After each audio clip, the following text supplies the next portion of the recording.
Fala galera, sejam bem-vindos a mais um episódio do MTCast. O nosso convidado desta semana é o Guto Antunes. Bom, o Gutão já é um cara aí bastante conhecido no circuito aí de sprint e olímpico no Brasil. Já largou em meio Iron também, mas sempre um cara ali que estava sempre disputando os sprints e os olímpicos.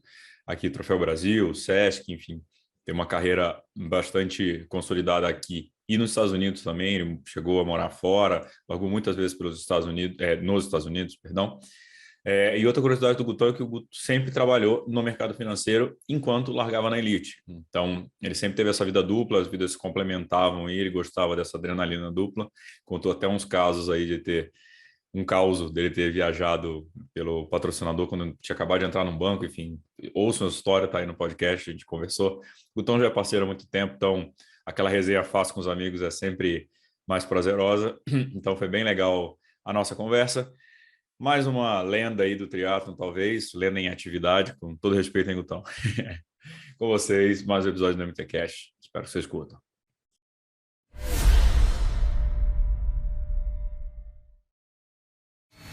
Fala galera, sejam bem-vindos a mais um MTCast. Hoje com a gente, José Augusto, o Guto Antunes. E aí, Gutão, beleza, velho?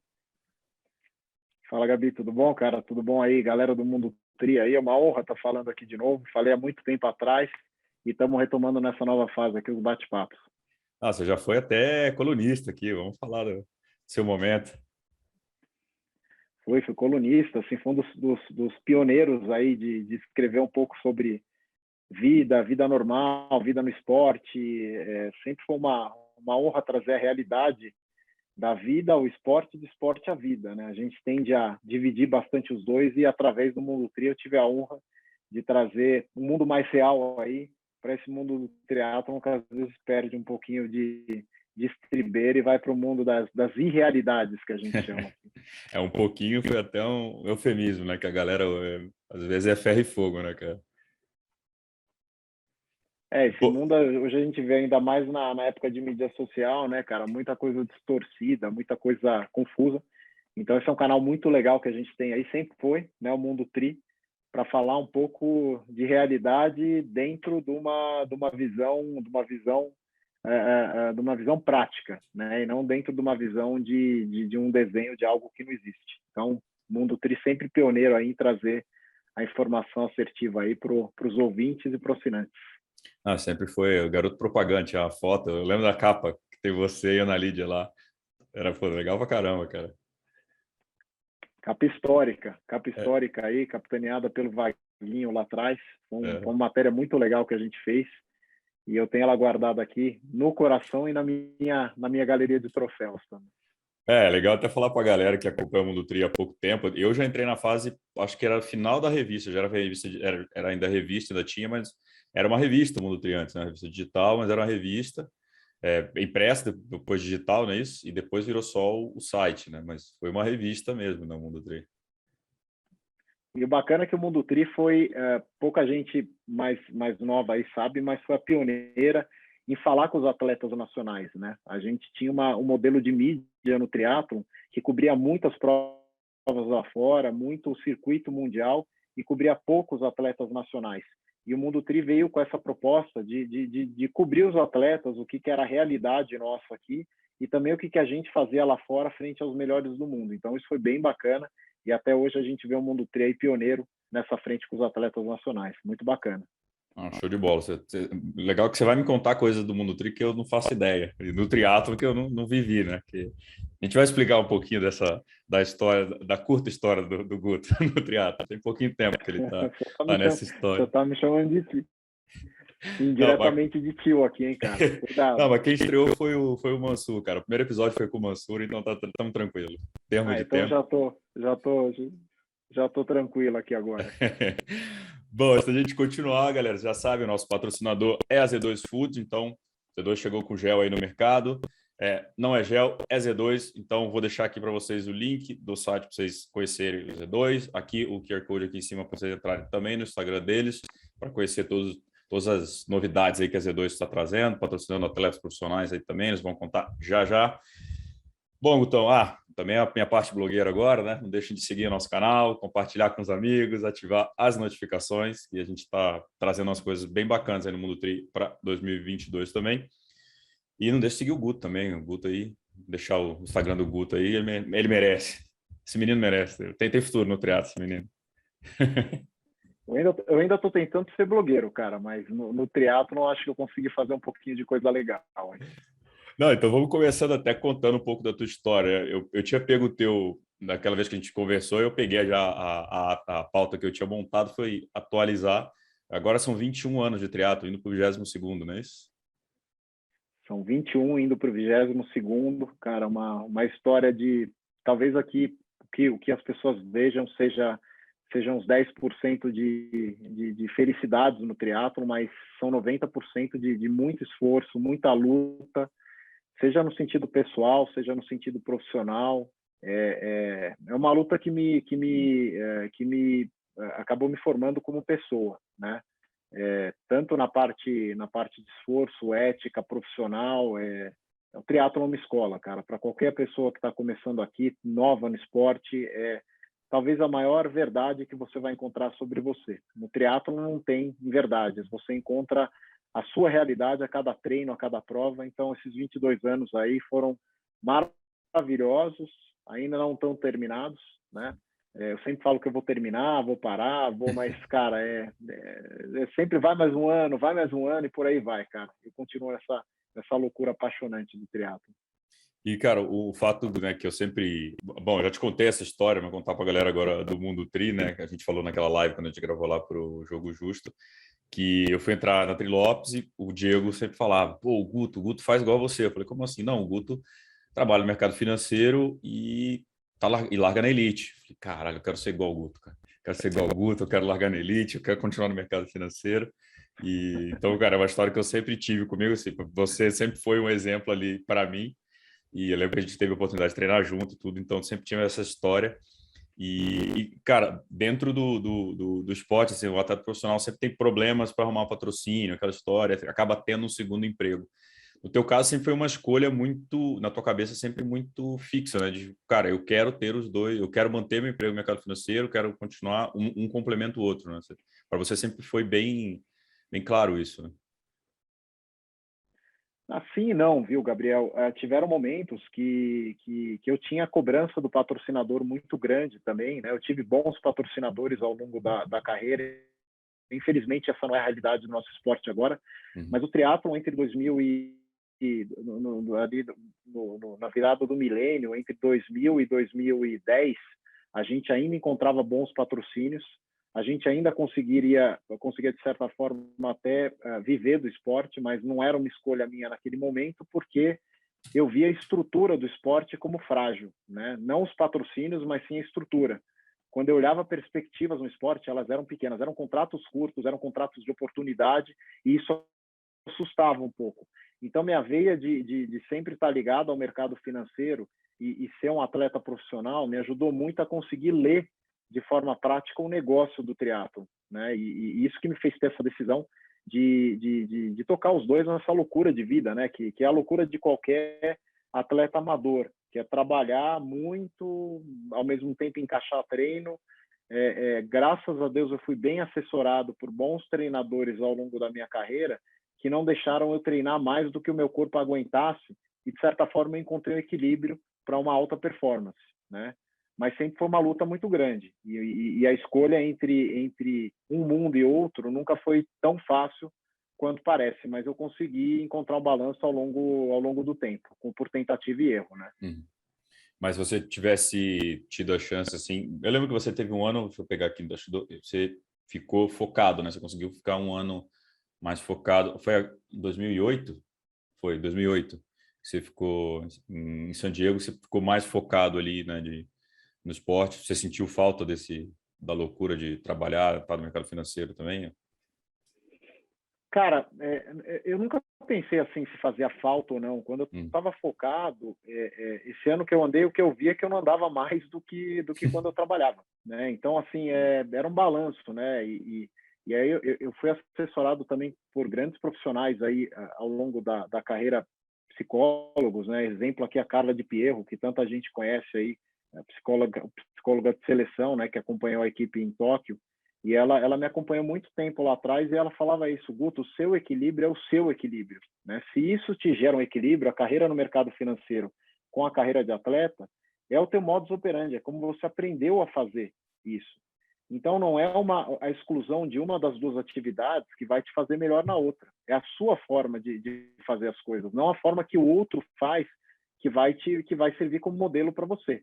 Isso me ajudou muito, Gabriel, a identificar bons treinadores que caberiam dentro dessa proposta que eu poderia, porque eu escutava absurdos, né? Como, olha, Guto, para você ir para um campeonato mundial, você tem que largar, cara, você tem que largar o trabalho, você tem que, cara, treinar 40 horas por semana, 30 horas por semana, e aí você vai estar entre os melhores do mundo. Cara, eu tenho orgulho e a felicidade de falar que eu fui o primeiro atleta profissional do mundo a classificar para um campeonato mundial, trabalhando e ainda trabalhando no mercado financeiro, né? E sem abrir mão da alta performance profissional, da cobrança que a gente tem que ter nesse mundo que a gente vive do mercado financeiro. Então, são escolhas inteligentes que eu acabei tendo ao longo dessa carreira, né? E sempre muito fechado com as pessoas que acreditam no meu propósito e na minha forma de ver essa individualidade de se decidir qual é o melhor caminho. Então, 2008 não foi um ano que eu vi essa grande diferença. Eu tive os mesmos resultados. E foi ali que eu percebi que, de fato, eu poderia tocar o que eu sempre tinha feito, que era uma carreira paralela nos dois mundos. Entendi. Cara, é legal você falar isso de buscar o teu equilíbrio, né? Cada um tem a sua verdade, o seu jeito de ser, né? E que hoje, a gente até falou um pouquinho, né, no começo com as mídias sociais, a galera sempre procura a grama do vizinho é sempre mais verde, o treino do cara para esse tanto foi sempre melhor. E é isso, né, cara? Você tem os teus horários, a tua rotina, a tua alimentação, enfim, e cada um funciona de uma forma. E, cara, e é um processo de tentativa e erro, né? Tem horas que isso vai funcionar, tem horas que você vai cair em contradição, com você mesmo falar, pô, o negócio não está funcionando, será que eu deveria fazer de um jeito diferente? Deixa eu olhar o que o outro atleta fez. E, cara, isso não leva a lugar nenhum, são momentos. Tem momentos que o seu corpo, nessa vida maluca, vai performar bem, tem momentos que não vai performar bem, né?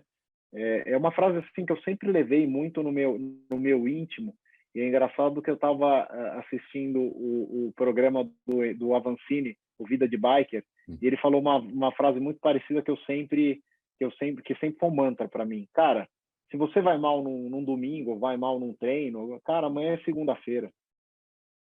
Amanhã, cara, qual é outro dia? Qual é outra semana? Vambora, cara, é isso.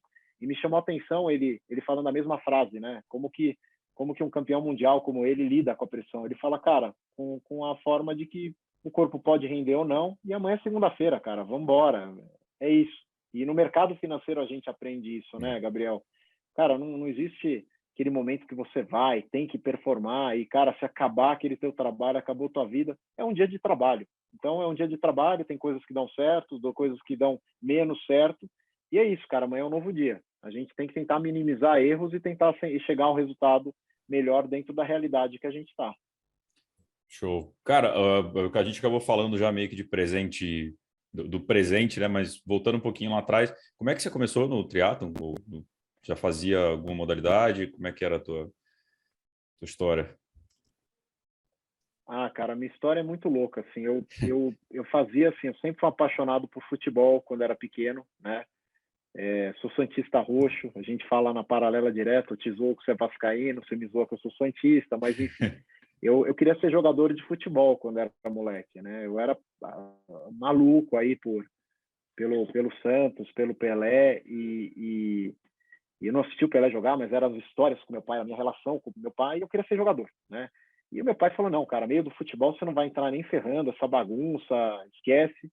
Só que assim, eu cresci assistindo grandes atletas, né, cara? Outro grande exemplo para mim era o Ayrton Senna. Eu via aquilo, eu sou da geração Ayrton Senna, eu via aquilo, eu ia nas corridas. Eu tive a honra de um dia cortar o cabelo do lado dele e ouvir algumas frases dele sobre performance, sobre ser um atleta, né, que me marcaram. Eu era um adolescente, tinha 12 para 13 anos, estava entrando na adolescência, Isso me marcou. De lá para cá, cara, eu sempre pratiquei outras modalidades como corrida, karatê, Shotokan, natação. Eu fazia tudo meio aleatório porque eu vim de um colégio que era muito preparado para o esporte, né? Te preparava muito para multiesportes.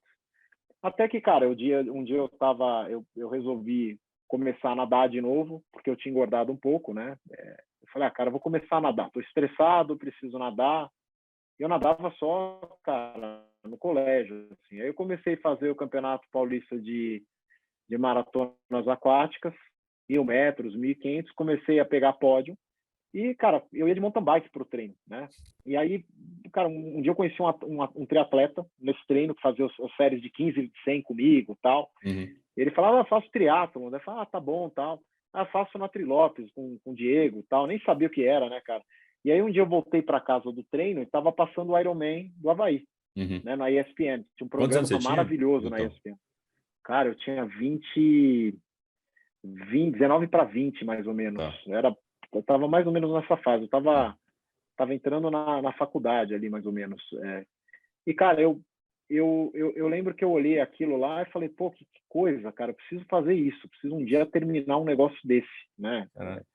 E, cara, voltei pro treino, esse meu amigo falando do triatlo, eu falei, cara, eu acho que eu quero testar isso, né? Cara, fala com o Diego lá, vai conversar um dia, tal, mas o cara fala, mas não corro, tal. Daí ficou na minha cabeça. E ao mesmo tempo eu entrei na Universidade Mackenzie e meu pai na época estava muito mal de grana, cara. E o Mackenzie não era uma faculdade de cara, mas tinha um DNA esportivo. Eu falei, tá bom, então eu quero nadar, que estava fazendo Águas Abertas. Uhum. E aí, cara, falaram, cara, Águas Abertas tá lotado. Eu falei, então, tá bom, então eu quero fazer futebol. Na futebol, cara, Mackenzie inteiro tá no time de futebol, né? Tá bom, o que tem aí? Cara, tem uma coisa que ninguém gosta aqui, que é correr. Me põe dentro, pode me pôr, né?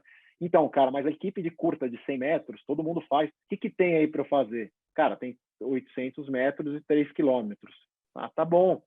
Cara, você tem certeza? Você já correu isso? Não, me põe aí. E aí falaram que para eu ter a bolsa, cara, eu tinha que ter... Eu não sei se eu te contei isso aquele dia, cara, mas falaram para mim que eu tinha que ter... cara, você tem que estar entre os 3 do Paulista para ter uma bolsa de 100%. Senão a gente se entra lá num pool e a gente meio que sorteia 25%, 20%. Falei, puta, cara, mas meu pai tá sem grana, eu preciso de... E aí eu fui pro Paulista. Como que é? Que prova eu vou correr? Os 800 e o 3 quilômetros. Tá bom, que dias? Não, no mesmo dia. Tá bom. Qual o intervalo de uma prova para outra? Então, é uma seguida da outra. Falei, cara, bom, vamos lá, né? Consigo. Cara, eu fui correr os 800 metros, eu nunca me matei tanto, cara. Com uns canelinha fina, assim, cara. Eu tenho foto até hoje. Canelinha, cara, eu na cola dos caras. Primeira prova, vice-campeão paulista. Caindo já.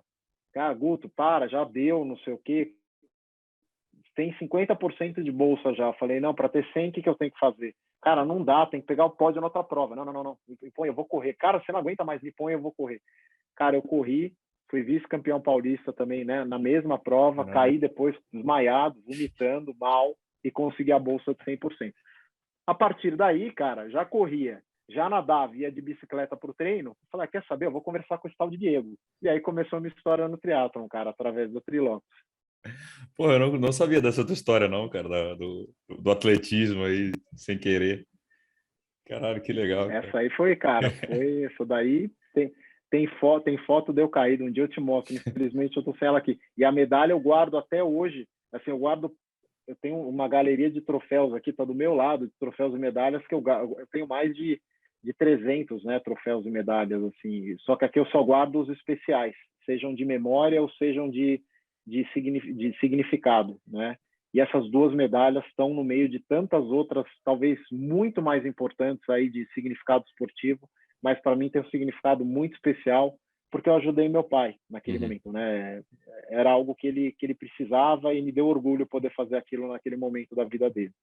Não, eu estava falando de pensar que, né, tanta coisa poderia ter dado errado esse dia, e aí talvez você não conseguisse estudar, não conseguisse se formar, enfim, ter carreira, né?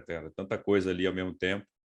e você conseguiu entregar. Enfim, acho que tem o significado disso aí às vezes maior do que ganhar uma prova depois, sei lá, influenciou tanta coisa na tua vida isso depois, né?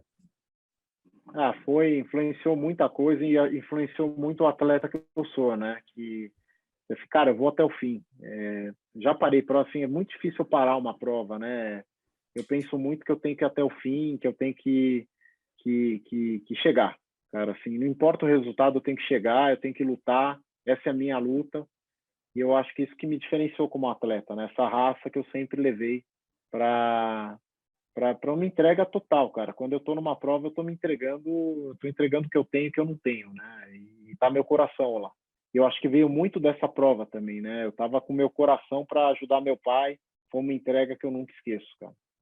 Que animal. Ah, e eu conheço a relação que você tem com teu pai, né? Tudo, então o peso disso ainda é muito maior.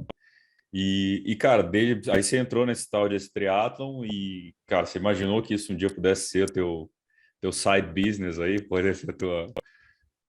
Nunca, cara. Como é que foi a Cara, primeira prova, cara? Porque é sempre um perrengue a primeira prova, né? puta, cara, não foi tanto perrengue, cara. Engraçado que assim, eu tinha uma mountain bike, né? E eu ia treinar na USP com o Diego, eu ia com a mountain bike. Uhum. Cara, o Diego tinha a maior base esportiva de triatlon do Brasil, né? Tá. Eu falava que assim, eu cheguei na Trilopes, os principais atletas no profissional saíam invariavelmente da Trilopes, né? Era uma base tanto no profissional quanto no amador. E eu cheguei lá, cara, com a minha bicicletinha, minha mountain bike, que eu ia para o treino, né? E eu comecei a ficar na roda dos caras, assim, de atletas que estavam no profissional. E incomodava isso, né? Porque era uma época de ego também, né? Existia um pouco de ego nessa questão da alta performance. E eu estava lá como um cara entrante de fora, na raça, tentava ficar, então incomodava um pouco. E o Diego viu isso, né? O Diego percebeu e falou para mim, pô, cara, faz uma prova para você ver como que é. Eu já fui de cara, falei, eu quero fazer o Internacional do Santos, né? Cara, peraí, Internacional do Santos é um olímpico, né? Mais longo, vai com calma. E isso, Diego, ele tem um mérito maravilhoso no esporte, né? Ele sempre falou, não dê passos maiores do que o que você pode entregar naquele momento. E eu falei, tá bom, qual que eu faço? Ele falou, Troféu Brasil de março, a primeira etapa em Santos, isso era janeiro, mais ou menos. Eu falei, tá bom. Eu arranjei uma bicicleta, lembro até a marca, eu tenho ela até hoje guardada também, que é uma Alpha Mech, está guardada até hoje, clássica. Eu guardo também como um troféu, tá aqui na minha garagem. E fui para a prova, cara. E eu consegui já na minha estreia ficar no top 5 ali da categoria, na 2024, que na época era 17 a 19 e a 20 a 24, que era quem estava passando profissional. Quando eu fiquei em quinto, cara, eu falei, caramba, o Diego falou, cara, caramba, que resultados. Todo mundo começou a olhar e falar, acho que ele tem jeito, mas eu não corria bem, cara. Eu antagônico pra caramba, né? Eu não corria bem. E eu nadava legal na época, pedalava bem, corria meio mal, assim, né? Mesmo tendo vindo, mas eu não conseguia correr sendo o nadador, eu sendo triatlon, nada, pedala e corre, mas a corrida era muito fraca. E aí o Diego falou, cara, vai esperando aí, vamos vendo o que vai dar, tal, e foi indo, cara. De repente, eu tive um outro percalço na minha vida, que foi machucar o meu pé em 2003. Eu tive uma cirurgia muito complicada por lesão e eu escutei que eu nunca mais ia poder correr na vida, né? Os médicos me desacreditaram, falaram, olha, você vai ter que operar, uma cirurgia complicada, nunca feita porque você está com problema de articulação no dedão e vai doer, cara. Eu falei, cara, eu tinha uma chance que era operar. E ele falou, vou te dar uma chance que é operar, quem sabe dê certo, o médico falou, né? E eu lembro que esse dia eu saí do médico, eu saí chorando, né? Eu saí chorando porque eu vi isso, meu pai estava do meu lado. E ele falou, cara, por que você está chorando, cara? Eu falei, porra, porque eu nunca mais vou correr, né? Ele falou, mas quem falou isso? Eu falei, o médico, você estava lá, ele acabou de falar. E ele virou para mim e falou, nunca acredite que outra pessoa fale para você que você não pode. Se você tiver que chegar numa linha de chegada, você vai chegar nem que seja se rastejando, se arrastando no chão. Mas você vai chegar, você não vai parar de fazer. E meio que nesse momento, cara, me deu um empoderamento ali. Eu falei, cara, Se o meu pai acredita em mim, né? Se ele que sempre foi o cara que falou, para, segura, vai, veio para mim e falou, consigo, pô, eu tenho que tentar. E assim, não foi fácil, cara. Eu tive que lutar muito no retorno dessa lesão, mas eu coloquei uma meta, né? E aí entra o Ademir Paulino, outro grande treinador que a gente conhece, um grande amigo até hoje, que eu lembro que nesse momento eu estava sem treinador e eu ia nadar na Companhia Atlética, né? O Ademir, tradicional, natação dele na Companhia Atlética, um dia eu fui lá, ele, nada aí, Gutão, vamos lá, tal. Eu já conheci ele também do Trilopes, ele foi atleta da Trilopes. E aí um dia eu fui para ele e falei, Ademir, cara, você acha que eu ainda consigo ser um atleta profissional? Soltei do nada, assim, cara. E ele olhou para mim e falou, pô, Gutão, por quê, cara? Eu falei, cara, eu preciso fazer isso para provar que eu posso. E ele falou, cara, se tem um cara que pode fazer isso, é você. Você é um dos caras com a cabeça mais, ele não falou maluca, né? Mas mais determinados, mas com certa loucura ali que eu conheço. E eu falei, cara, sem cara me colocar lá? Ele falou, vamos embora. Eu nunca esqueço desse dia também. Tava eu e ele sozinho na borda da piscina. E vendo alguém acreditar do meu lado, eu falei, cara, é isso. E aí finalizou eu indo para o triatlon de Caiobá e o Ademir falou para mim, cara, nada e pedala. Não podia correr ainda. Eu estava correndo, recuperando, né? Nada e pedala. Cara, eu fui lá e nadei, pedalei e resolvi correr. E ganhei a prova no Amador Geral. Caiobá também era um dos triatlons mais difíceis de se ganhar no Amador. E em 2004, eu ganhei a prova no Geral. Aí, esse dia, eu liguei chorando para o Ademir e falei, cara, eu acho que dá, agora é hora de passar profissional. E aí começou essa história que não parou mais, cara. Foi a partir daí que eu vi que eu poderia ser um profissional, cara. E nesse Caiobá, você sentiu o pé na corrida? Não sentiu nada? Estava em transe ali? Cara, eu não senti nada. Eu nunca acho que Que eu... doideira. Pô, eu tava impressionado como eu tava correndo bem. A vontade era tanta que eu descobri um Guto ali que corria que eu não sabia antes, cara. Falei, cara, eu voltei a correr como na pista. E aí eu descobri mais ou menos o que eu tinha que fazer ali para ser um grande atleta mais completo, né? Um cara que nadasse bem, mas não na frente, mas se guardando ali para pedalar muito forte e correr e matar a prova na corrida. Sempre foi uma característica. E eu descobri nessa prova essa característica, né? Que eu preciso chegar bem na corrida para matar a prova ali, porque muita gente quebra na corrida. É. E aí que nasceu essa mística de que eu sou um grande corredor no triatlon, né? É uma estratégia de prova para chegar no final. E quando todo mundo começa a cair, é a hora que eu ataco. Talvez você seja um grande ciclista e acaba sendo um grande corredor, né? O triatlo não tem dessa, né? Não é só a parte da corrida que interessa, né? É o que você fez na bicicleta, o que você fez na natação e o preço chega ali, né? Na frente. Você paga o preço na corrida. Não adianta. Em várias vezes, se você está bem, você vai pagar o preço na corrida anyway. Uhum. Você só tem que saber quando você vai pagar esse preço, em qual quilômetro. Né? Todo mundo vai pagar, e você, estando muito bem, você vai pagar. Você tem que tentar ali pagar nos últimos 2 quilômetros e aí reza para chegar, né, cara? Mas, e eu escutei isso uma vez, foi muito bacana, eu escutei do Alistair Brownlee, eu estava lá fora, tive a honra de tomar um café com ele, e eu perguntei para ele, eu falei, cara, vocês não quebram na corrida? Cara, ele falou, claro que a gente quebra, só que a gente quebra no quilômetro 8. Então, ficou marcado isso, cara. Ele estava começando a carreira dele, foi em 2008, ele ainda estava passando pro... E eu lembro que ele falou isso, né? Ele já era considerado um grande corredor, uma promessa ali para Pequim, né? E eu lembro que ele falou essa frase, o irmão dele, o Jonathan, do lado, o Johnny, dando risada, também molecão na época, eu nunca esqueci, né, cara? E virou isso a prova deles, né? Um corre para capar até o quilômetro 8 e salve-se quem puder no final, cara. Cara, nessa época você falou a parte mais saudosista aí, né, de Cacés Caiobá, Inter de Santos. Cara, você teve a oportunidade de competir com nomes bizarros, né, do triatlo nacional, que era a época que todo mundo se reunia nessas provas para ali que saíam os melhores atletas do Brasil, mas disparado, seja no amador como no profissional, né? O profissional era nível, os atletas olímpicos estavam lá, né? Não Provas. só olímpicos, como mundiais, né, cara? Eu É verdade. tenho um livro do do bicampeão mundial em Kona, do Chris McCormack, que ele até, aliás, recomendo a leitura, chama I'm Here to Win, um livro muito bom dele, e ele fala, ele cita uma lista de provas em que ele tinha como bucket list na vida dele, e uma delas era ir para o Internacional de Santos e ganhar do Oscar Galindes, né? E ele falou assim, cara, eu descobri que descer para a América do Sul para fazer essa prova, e na época que todos iam, era, eu vou falar em inglês aqui, a gente traduz depois, era have my ass kicked, né? Era ter a bunda dele chutada ali, porque ele citava esses atletas que você está falando, Oscar Galindes, Paulo Miyashiro, tantos outros que a gente teve aqui, né?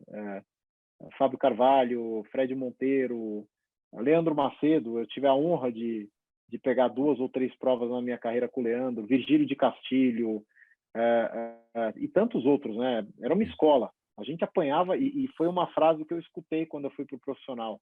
Aprenda a apanhar desses caras, que um dia você vai conseguir andar num bom nível, né? Então foi muito difícil quando eu passei, porque, cara, a gente apanhava muito mesmo na prova. Era assim, cara, sair na frente do Galindes da água, é hoje. Aí, cara, você tava no quilômetro 10 da bike, o Galindes passava 48 por hora, você tava 45, 46, fala, cara, vou morrer. Então era um aprendizado, né? E por aí foi, né?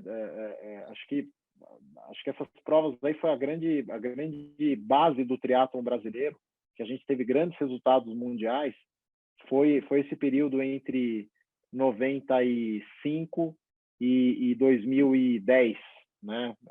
Infelizmente, de lá para cá, o triatlon foi pouco a pouco perdendo essa característica de ter grandes provas, atraindo grandes atletas para o desenvolvimento do esporte como um todo, seja profissional como dos amadores também, que estavam no mesmo circuito, né? Então, isso que é muito legal do triatlon. O amador, ele está no mesmo circuito, ele faz a mesma prova, então você pode comparar a sua performance e o seu desenvolvimento nas modalidades com esses atletas. Isso é um negócio do triatlon que é animal. Você está ali, você pode dividir o mesmo lugar, você vai pegar o mesmo posto de hidratação que o cara passou, que o Frodeno passou, que o McCormack passou, todo mundo. Cara, quem eram os nomes assim que você tinha na cabeça quando subiu o profissional? Você falou, caralho, tô largando do lado desse cara. Já era o Galindes, já tinha esses caras assim, né? Cara, o Oscar, com certeza. O Galindes era um cara que eu olhava ali e falava, pô, eu assisti a primeira prova essa primeira prova que eu falei em março de 2020, eu lembro dele engolindo a prova, né? Eu assistindo e falando, cara, esse cara não é desse planeta, né? Oscar Galindes, tem o Armando Barcelos aqui, tem uma passagem bem legal que em 99 eu assisti também na televisão, aquele Pan-Americano, uma cena histórica do Armando se classificando para Sydney e ajoelhando e chorando, né? Aquilo eu falei, cara, esse cara, pô, deu uma maior raça para chegar lá e se classificar para uma Olimpíada, né? Isso me marcou. Então, o Armando também foi uma referência para mim. Leandro Macedo, uma referência master do triatlon, para mim a grande lenda que a gente teve aqui, né? Dentre tantos outros, assim, eu sempre olhava para os meus adversários não como ídolos, mas como adversários que tiravam o meu melhor, né? E isso foi muito bom para mim, para me desenvolver também como pessoa, como atleta. Eu vivi uma geração maravilhosa do triatlon.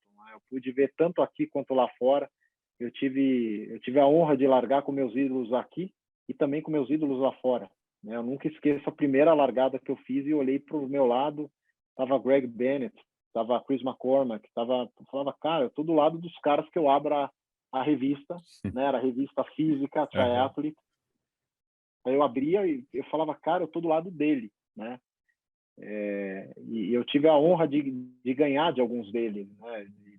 Para mim, aquilo ali teve um momento que eu nunca esqueço. No triatlon de Las Vegas, em 2008, eu correndo do lado do Chris McCormack na corrida, baixando o helicóptero para filmar a gente, e ele olhando para mim e falando, esse é um momento histórico. Um brasileiro e um australiano disputando o momento da prova. Cara, a gente estava 3:15 o quilômetro. Eu falei, cara, eu vou tomar um pau desse cara aqui. O cara tá conversando com 3:15. E a gente sprintou no final, eu dei a sorte de pisar antes dele com o chip no tapete, né? E a minha grande honra, eu achei que ele ia me xingar por ter feito isso.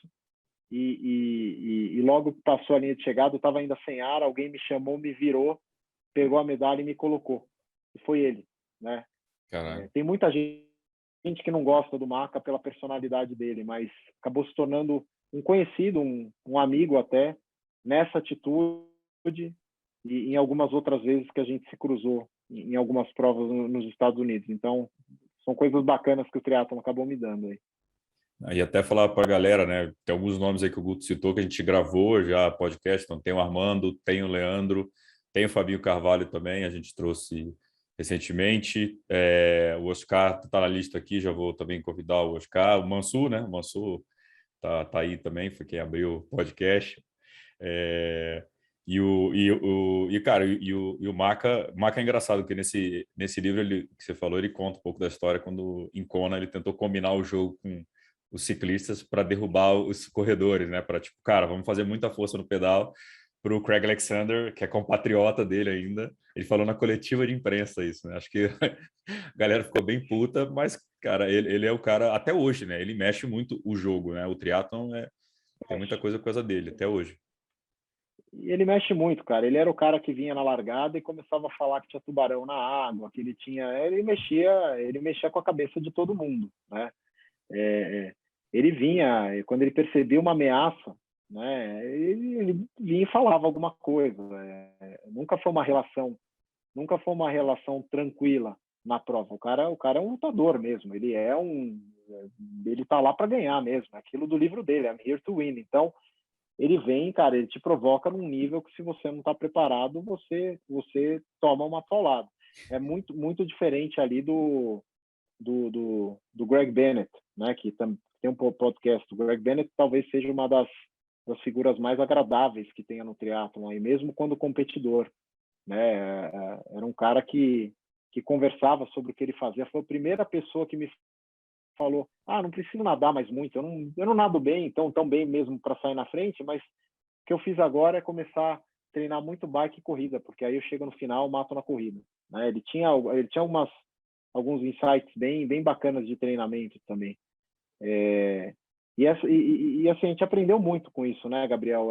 O importante de você ter o profissional numa prova, de se ter esse ambiente que a gente viveu no triatlon, é que invariavelmente esses atletas profissionais que estão lidando com essas situações, seja aqui ou seja lá fora, estão em contato com os atletas amadores através de assessorias, nos treinos, e isso acaba saindo para todo mundo, né? Novas técnicas de treinamento, novas tendências de equipamento, tudo isso quem trazia, cara, éramos nós indo para fora, conversando com esses atletas. Eu fui o primeiro cara que escutei o Andy Potts, que ainda está nativo aí, vir para mim e falar: eu só treino no rolo. Isso em 2007. Falei: esse cara é louco, ele fica no rolo o tempo inteiro. Eu tenho um negócio que chama CompuTrainer, um computador que liga. Cara, em 2007 ele já usava o Smart Trainer. A gente falava aqui que subir no rolo só sob cara, chuva tórrida, e foi a partir daí que eu comecei a treinar só no rolo por muito tempo, né? Então, o atleta profissional, ele traz essas experiências, e o esporte cresce com isso. Infelizmente, a gente tem visto cada vez menos frentes como essa aí no esporte, cara. Cara, você falou bastante da parte internacional. Eu gosto de tocar nessa história porque você foi dos caras que fez muito esse intercâmbio, né? Você passou tempo lá fora treinando, mas você foi competir lá fora. E aí, isso, como você falou, acabou de falar, acaba engrandecendo o esporte, né? Que você tem essa vivência lá e consegue incorporar aqui, consegue, enfim, o que você vê dessa importância desse intercâmbio, de estar num lugar que o esporte é levado bem mais a sério, né, do que no Brasil? Que tu acha que isso favoreceu você como atleta e teus aprendizados nessa escola aí da vida nos Estados Unidos? Sim, a primeira questão é o respeito, né? O respeito que um atleta tem por outro lá fora, o respeito que o atleta tem pelo organizador, o respeito que o organizador tem pelo atleta. E eu não estou falando pelo profissional aqui, é pelo atleta. Primeiro que lá fora não existe essa atitude que muitas vezes a gente vê de segregar age group, triatlon profissional, e cada um no seu canto, e cria-se um feudo de cada lado.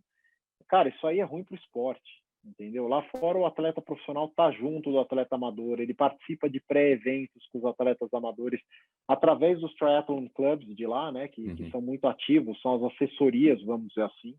Você, como atleta profissional, é convidado a fazer interações com os participantes desses clubes, e são mais de 2.000 em algumas cidades, né? Então o esporte cresce com isso também. E também o respeito na prova, né? Seja da organização, seja de controles antidopagem, tudo isso, cara, é muito sério no ambiente deles, e levado muito a sério, né? E indo para lá, assim, me abriu bastante essa visão de quanto existe um desrespeito mútuo aqui de todas as partes no esporte, né? É um salve-se quem puder. Então, se eu puder aqui defender a minha e puder ganhar porque eu quero postar que eu ganhei, eu vou fazer o que for para ganhar, né? Acontece muito isso aqui nos dois níveis, né? Ah, não, se eu puder ser o atleta profissional, eu quero uma largada só para mim, porque não, mas a prova quer fazer exatamente essa integração entre atletas, todo mundo junto. Ah, então eu não largo. Eu não largo porque eu sou um atleta profissional e eu não largo prova assim. Cara, isso é ruim para a modalidade, né? E lá fora a modalidade cresce por esse respeito que a gente vê de todas as partes. Você passou quanto tempo lá? Você morou lá fora em 2008, depois morou agora de novo? Cara, eu morei entre 2008, foram 2 anos, em 2008 e 2010, que eu também estudei, né, durante esse período lá. E 2016 a 19, quase 4 anos completos aí na segunda passagem, né? E aí foi bem bacana que eu pude dar essa experiência dos meus filhos verem o esporte através de mim e algumas experiências deles que estão enraizadas neles. Eles trazem nessa relação de respeito o que o esporte nos Estados Unidos oferece para eles também, né? Eles sentem muita falta do que eles viam lá, seja no mundinho deles, no esporte, seja o que eles viam através de mim. Não, legal. Imagina a oportunidade deles estarem lá, tendo esse acesso todo, né, de respirar esporte, que os Estados Unidos realmente e te dá oportunidade de carreira, né, com isso, né? Então não é visto como uma modalidade. Ah, tá bom, tá bonitinho aí teu judô, teu triatlo, mas que hora você vai começar a estudar, né? Quando é que você vai começar a escolher uma profissão legal de verdade? Lá é tipo, é outra E história. até outra coisa que existe um respeito grande lá diferente daqui, tem muito atleta profissional que também trabalha em outras atividades. É normal para eles, assim como é muito normal um atleta profissional estudar, né? Ter uma atividade paralela. Aliás, isso é condição sine qua non ali para você ter um sucesso. Você vê atletas até brasileiros indo para lá, fazendo economia e ao mesmo tempo nadando, e isso é da cultura americana. Então ela não é um detrator, tá?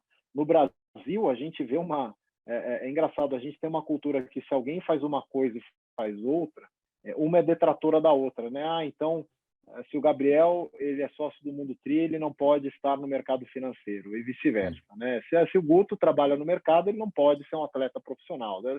Cara, isso é muito pobre. A gente empobrece um país com isso, né? E a nossa cultura, infelizmente, é do quem consegue mais aqui, quem tem grandes capacidades, né? Porque isso que a gente faz de multitask, que é uma capacidade, é visto como um detrator. É uma pena na nossa cultura a gente ainda pensar dessa forma. Isso é legal você falar que a galera acha que não, atleta nos Estados Unidos, não, os caras só vivem para treinar, por isso que são muito melhores. O próprio André Lopes falou para a gente que ele está dando aula lá, é técnico. A Ellie Salthouse, eu conversei com ela, ela está estudando nutrição enquanto está treinando também. Muitos caras dão treino, enfim, é normal. A vida de dificuldade de patrocínio é geral, né? Cara, aqui você falou muito, né, em relação a empobrecer e tudo, a queda, né, das provas. O que você acha? Você acabou fazendo uma leitura já, né? Que você falou que teus contratos de patrocínio lá atrás eram muito pontuais, né, pensando, os caras só queriam fazer um ano. Aí você já entendeu que tinha alguma coisa que para a longevidade da tua carreira do esporte não estava legal, né? A história. Que tu acha? Por que você acha que caiu o tanto que caiu? Então, hoje a gente vê, né, a prova do Troféu Brasil existe, o Internacional existe, mas hoje a gente tem poucas provas que pagam, né, premiação para atleta profissional, tem menos atletas profissionais. Qual é o teu diagnóstico disso e também o que você vê que pode ser feito rápido aí? Eu acho que tem algumas coisas assim que o mundo acelerou demais a digitalização, né? Uhum. O que é positivo, mas trouxe também um erro de leitura aí por parte do que é realidade e do que são personas, né? Do que de fato ali o influencer ou o atleta pode entregar ou está entregando enquanto pessoa real mesmo, né? Então hoje também faz parte da nossa cultura, né? De quem está assistindo comprar personas. Parece que a gente procura também, né? Uma realidade, a grama do vizinho o tempo inteiro. Pô, deixa eu ver essa pessoa, porque parece ser melhor do que eu. A gente deixou de comprar os heróis de verdade, né? Os heróis de verdade são aqueles que têm família, que têm amigos, que se esforçam por um propósito e um objetivo. Falta um pouco para as marcas entenderem que esses heróis da vida real são muito importantes, né? Para trazer esses conceitos que eu acabei de citar. Uhum. E também falta para os atletas, eu não estou colocando aqui se é profissional, se é amador, né? Enfim, eu não quero segregar de novo, feudalizar, como eu falei aqui, porque isso é ruim para o esporte. Mas também saber colocar para as marcas qual que é a realidade deles, né? Então acaba ficando o atleta vendendo algo que não existe, né? Um personagem, e a marca querendo comprar algo que ela também quer criar, que também é um personagem, né? Isso no curto prazo funciona, né? Mas a gente está num mundo com acesso amplo à informação. Uma hora o consumidor, né, desse esporte olha e fala, cara, isso aqui não tem nada a ver comigo, eu vou procurar um outro. Por isso que a gente vê tanto influencer pulando, né? Influencer não, desculpa, tanto atleta sem saber o que compra, o que consome, o que faz, porque cada hora se fala de uma coisa, né? Não se existe um entendimento entre esses dois comunicadores, né? Entre quem quer comunicar e quem comunica. Então, no curto prazo, o consumidor compra, e no médio prazo ele fala, cara, não entendi nada, vou procurar outra coisa. Uhum. No passado a gente via muito mais essa questão do propósito, né? Do atleta, de quem tem aquela rotina de vida atribulada, com família, uma vida real. Uhum. Né? Se comprava uma vida real e se vendia essa vida real em cima do atleta herói, mas não era esse herói perfeito, mídia social, perfeito, que a gente tem visto. Era um herói com defeitos e características positivas reais. Uhum. E aí você acha que essa mudança veio o cenário veio, as máscaras foram caindo e aí a situação hoje já é... Você acha que falta união entre os atletas profissionais hoje no Brasil? Para tentar melhorar o cenário, organizar o cenário, pelo menos? Não, acho que união não. Falta um pouco de compreendimento do que a modalidade virou, né? De compreensão, desculpa, do que a modalidade virou. A modalidade não é mais a mesma que era 10, 12 anos atrás. Então, a relação entre o atleta, a prova e o público mudou, né?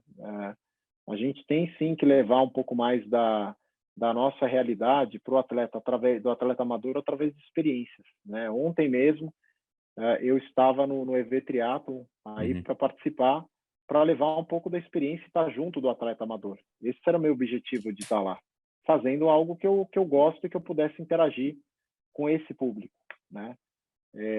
Falta um pouco do atleta profissional descer um pouco do pedestal e falar, eu só vou em provas que tem premiação. Cara, sim, premiação é importante, tem que haver premiação, só que o que a gente entrega de volta para a prova?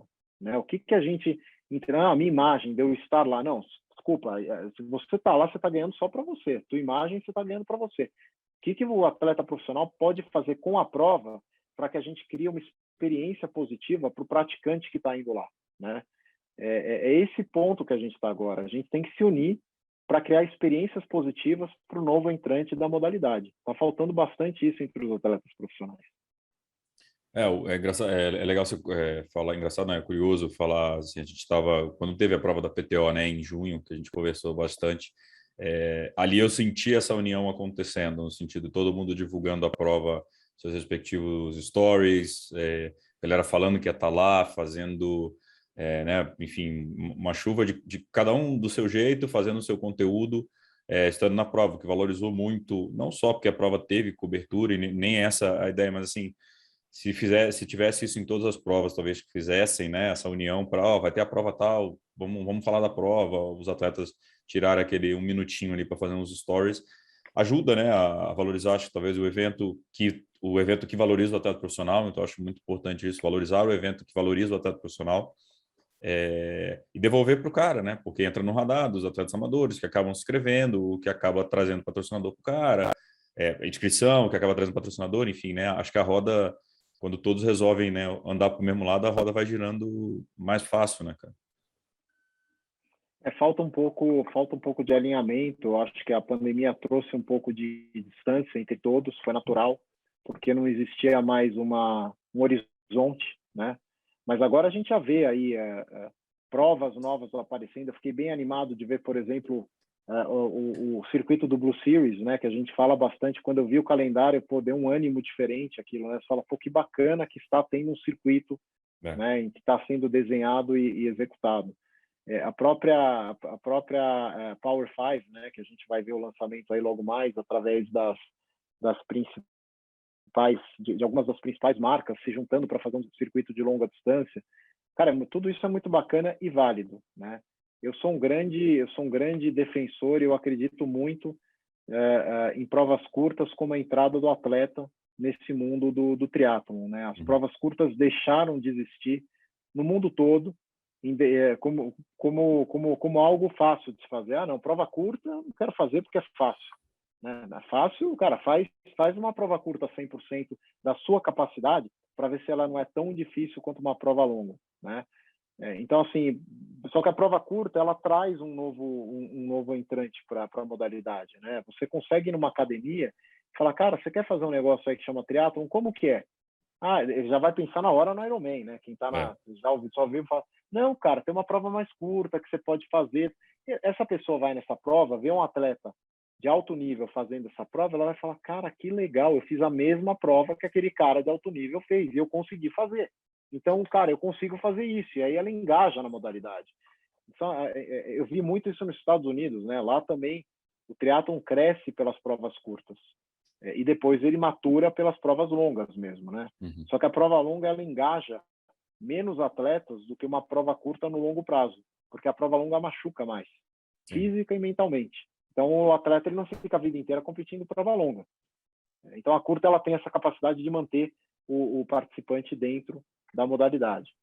Eu acho que tem outro ponto, até corroborando o que você está falando, que é a prova longa te tira muito do social. Então, família, e quando você está numa prova, treinando para uma prova curta, você consegue passar 2 horas, 3 horas no máximo ali no teu final de semana, no sábado, ali no domingo, e você está com a tua família consegue numa prova assistir a tua prova inteira, que demora 2 horas, e não... Ah, são 10 horas. Papai, eu tô com fome, eu vou comer, eu vou... Não, Não, como é que assistir um Ironman, né? A criança, segurar uma criança para assistir um Ironman, não consegue, né, cara? Acho que a prova... E até para o público, até para o público, né? O que eu tenho visto aí comparando os circuitos que tem aí no mundo, a gente vê um crescimento gigante aí, né, de espectadores na Super League, que o próprio Maca acabou trazendo, porque ele viu isso lá atrás, né, o quanto... essa era uma prova que chamava Grand Prix Triathlon, que era feito lá no início dos anos 90, final dos 80, que era algo desafiador e curto para a televisão conseguir transmitir, né?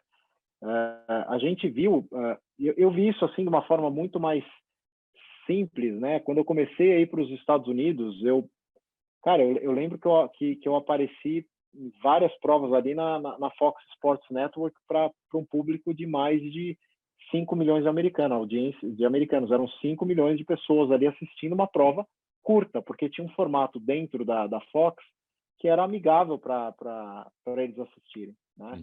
Então a gente tem que pensar que o curto, né? Hoje, assim, cara, ninguém fica mais parado na frente da televisão ou do computador, né? A gente está na geração, olha, não, cansei, troca, stories, cara. É isso que as pessoas querem ver. Então, eu entendo que a prova curta tem que ter um formato de deixar essa pessoa, pelo menos por um tempo, ali prestando atenção naquilo para que os patrocinadores consigam entrar, né? Então, eu gosto muito desses formatos que têm se apresentado. Super League, o próprio... deixa eu pensar outro aqui, cara. Agora fugiu da minha cabeça. A Super League, acho que até o Super League Indoor também, né? Foi outra. A gente participou de um lá atrás, foi bem bacana, que foi pioneiro aqui no Brasil. E a gente viu a audiência que deu também aqui, né? Mesmo num tempo tão difícil de pandemia. Então, isso ajuda bastante. Já as provas longas, assim, com exceção de Kona é um evento maravilhoso, é o mágico. Super Bowl, é a final da Copa do Mundo, é o né? Super Bowl. Cara, Kona, sempre vai ter uma audiência do caramba.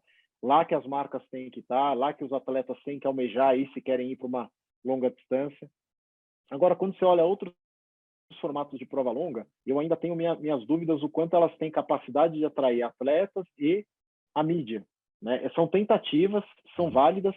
Agora, eu acredito que sejam limitados. E aí eu vejo por transmissão do próprio Ironman, né? Você vê em transmissões de Ironman, você vê ali, no máximo, provas importantes com 1.800.000 pessoas assistindo, né? Que é pouco. Em nível mundial, é pouca gente. O próprio PTO, né? O PTO também consegue ali, eles têm uma previsão de atingir no máximo 500.000 a 1 milhão de pessoas, e eles falam ok, porque assim, é uma audiência seleta, né, que consome produtos de alto valor, então eles querem olhar aqueles atletas que cativo, nicho, eles estão focando nesse nicho. Agora, cara, a gente precisa trazer mais modalidade. Ou é Kona, o cara assistindo lá na ESPN, como eu fui, cara, eu quero fazer isso um dia. Kona não é Kona. Ou você tem que, através desses eventos, mostrar para a molecada como é divertido o triatlon, né, através de um formato bem dinâmico. Não, total, cara. Até você falando essa questão de assistir prova longa, teve provas aí que o Ironman transmitiu. Cara, pra gente que é fanático, cara, parei várias horas. Não acontece, é monótono. Certas horas são bem monótono a palavra. E, cara, já a prova curta, não. Quando você para assistir os Peliga, a bateria dá 20 minutos, 25 minutos, você segura, porque você sabe que piscou, perdeu. Então, eu assisti o Malibu, acho que o Malibu assisti bem. Foi animal, a prova foi do caramba. E, cara, o do Malibu que eu achei genial foi que fizeram no estacionamento. Então, custo zero de atrapalhar trânsito. Fizeram ali com umas curvas, prova, volta de 2, 3 quilômetros, tudo curva, bem difícil tecnicamente, e sem nem precisar fechar nada, faz estacionamento, né? Pegaram ali e fizeram, sei lá, quem for do Rio de Janeiro, como se fosse ali onde é o 70.3 hoje, onde acontece as provas de triatlo no Rio, se fizesse naquele estacionamentozinho lá, põe ida e volta, não atrapalha ninguém, não atrapalha, né? De certa forma, não trava trânsito, não tem custo de trânsito. E não, é pau quebrando. maravilhoso. E eram uns Ali, fest triathlon que tinha na Globo, né? Eu lembro pra caramba de assistir moleque, não sabia nem o que era isso aí. Assistia. Pô, aí é uma conversa. O Fabinho, o Chiro, o Mauro Cavanha participou também. Esse era um sonho que eu tive e não consegui fazer, ir pro Fest, né? Porque era muito legal, cara. O formato era... Primeiro que era assim, Galvão Bueno style, né? Brasil contra todos ali. Era muito legal, cara. E aí era o Brasil contra os gringos. E aí, cara, tinha as arquibancadas, enchiam as arquibancadas. Eu tive eu lembro que a gente chegou, cara, na época que eu era amador, a gente saiu aqui de São Paulo, um Fest Triathlon em 2002, tá? Se eu não me engano, o Chiro ganhou. Eu não sei se foi o Chiro ou o Leandro, depois a gente procura aí, mas eu lembro que a gente saiu de São Paulo para treinar. A gente falou, cara, vamos cedinho, a gente treina ali na portuária, né? Vamos fazer nosso treino lá. E, cara, acabou o treino, a gente foi todo mundo ali para a praia para assistir lotado, né? Aquela coisa de verãozão, né? Todo mundo na arquibancada assistindo, gritando. Cara, era uma vibe muito especial que fazia o esporte crescer, porque todo mundo perguntava, pô, você vai participar daquele Fest Triathlon, né? Você viu, pô, você assistiu, todo mundo assistia porque estava lá domingão, esporte espetacular, Fest Triathlon. O próprio Troféu Brasil, né, Gabriel, tinha a transmissão pelo Sport TV, né, um wrap-up ali da modalidade que era muito legal, eram 30 minutos, se eu não me engano, ali, que tinha um resumo das duas provas, masculino, feminino, um pouco do amador, era bem bacana também. E a gente não tem visto mais isso acontecer, né, cara? infelizmente, isso acaba levando também as marcas a não estarem no esporte real, irem buscar personas, né, através da mídia social para conseguir divulgar suas marcas, cara. São sinais dos novos tempos, mas eu acho que a gente ainda tem um mix dos dois aí que dão para ser feito entre todas as partes. É legal você citar da Sport TV, que a Sport TV voltou a transmitir agora, pelo menos, o circuito olímpico, né? O circuito da agora World Triathlon, né? Não mais ITU. Está confirmado para o ano que vem também. Então vão transmitir isso, vai ser bacana. E eu sei que a CB3 também tem uns projetos de querer transmitir algumas provas no Brasil. Mas ainda tá, sim, foi conversa de bar, assim, que a gente ainda está, enfim, tentando entender como é que vai ser, aguardando também o posicionamento. Então, assim, acho que você falou, né? Quanto mais tiver, né, sendo divulgado na mídia, eu acho que passava na Globo era sucesso, né? Não tinha jeito, era aquela época que passava na Globo. Hoje isso não é mais, né? Não é mais tão verdade. Mas porém você também quebrou as barreiras de custo, né? Porque hoje você pode transmitir direto no YouTube do Mundo Tri, sei lá, enfim, mas no YouTube, ó, você abre o teu canal do YouTube, pode transmitir para o seu canal do YouTube. Então torna acessível de uma certa forma a geração do conteúdo. Óbvio, você tem que divulgar, as pessoas têm que conhecer teu canal e tudo, mas assim, quebrou aquela barreira de você precisar ir no executivo da TV para vender o espaço, para comprar o espaço para poder transmitir seu negócio, né? Enfim, tipo, o próprio Ironman hoje, né, que faz pelo Facebook Watch, né, no mundo, né? Nos Estados Unidos da NBC, mas acho que tem ali esse mix e dá para aprender com outros esportes, né, cara? O próprio surf, né, tem a TV própria, você consegue assistir, inclusive é de graça, do surf é de graça, assiste. E depois também a De graça, ESPN. de Mas você graça. assiste pelo app da WSL, você consegue assistir as baterias. Então, acho que pode ser um caminho também para usar esses novos tempos em nosso favor, né? E tem mais provas, né, cara? Tem mais formatos de prova em uma prova, que acontece muito nos Estados Unidos. Aqui, o esporte também não cresce até em nível profissional, que a gente tem poucas provas, sempre foi, tá? Não é de hoje. A gente sempre teve poucas provas e todo mundo na mesma prova. Então, ali, cara, você dá a possibilidade de poucos se destacarem. Quando você tem provas mais pulverizadas, né, de formatos... Eu gostei muito, por exemplo, esse final de semana, o Campeonato Brasileiro, né? A gente viu o Manuel Messias ganhando o Campeonato Brasileiro de Olímpico e o Diogo Sclebin, grande atleta também, ganhando o short, o sprint, né? Isso é bacana, você tem dois formatos, você dá mais arena para os atletas participarem, né? Isso precisa ser uma tendência maior. Não é que porque você tem uma prova, isso a gente vê bastante, tem uma prova mais longa e uma prova mais curta. Ah, mais curta ninguém dá atenção, é só para ter ali, para ter até. Não, é a longa que é todo.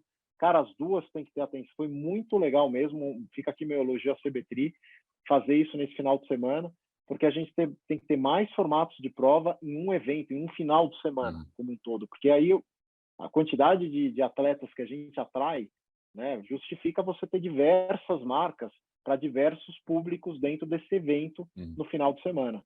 É um formato para se estudar aqui e se pensar com carinho para os organizadores, tá? E também você acaba, às vezes a pessoa vai lá porque tem, sei lá, vai ter só o aquatlo, ou vai ter só a natação. Aí o cara faz a natação e fala, pô, mas eu podia correr também, então posso fazer o Isso, aquatlo. Aí, pô, mas se eu tiver uma bike, eu isso. consigo fazer o triatlo. Então na próxima eu vou tentar fazer o triatlo, né? Então você fideliza o público, né? Tem essa questão também, pensando mercadologicamente, a gente acaba conseguindo trazer mais gente para o triatlo, né? E... Traz mais gente, traz mais marcas. Você tem marcas da natação juntas, você tem marca de corrida juntas, de triatlon. Você traz um ecossistema muito maior ali para aquele ambiente, tá? Mas você vê com o futuro aí para você, acho que os próximos anos ainda são, né? Como as coisas estão ainda meio nebulosas aí para o triatlon nacional, curta distância? Não acho, cara. Eu acho que assim foi muito legal a gente. Foi uma conversa minha com o Tatá do EV o ano passado, né? Que ele me ligou e falou: Guto, a gente tem uma distância mais curta aqui. O que você acha? Tal. Eu falei, cara, chama essa distância, tem que mudar de nome, tem que ser Classic. Não, mas porque lá nos Estados Unidos chama Classic, é mais ou menos nessas distâncias que vocês querem fazer. E eu fiquei muito feliz quando foi divulgado essa semana que 2/3 da prova, das provas de ontem, 2/3 foi para o Classic, para a distância mais curta. Né?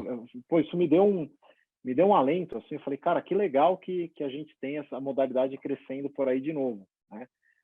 A gente tem público para tudo. Por exemplo, eu sou um atleta muito mais de longa distância, tá?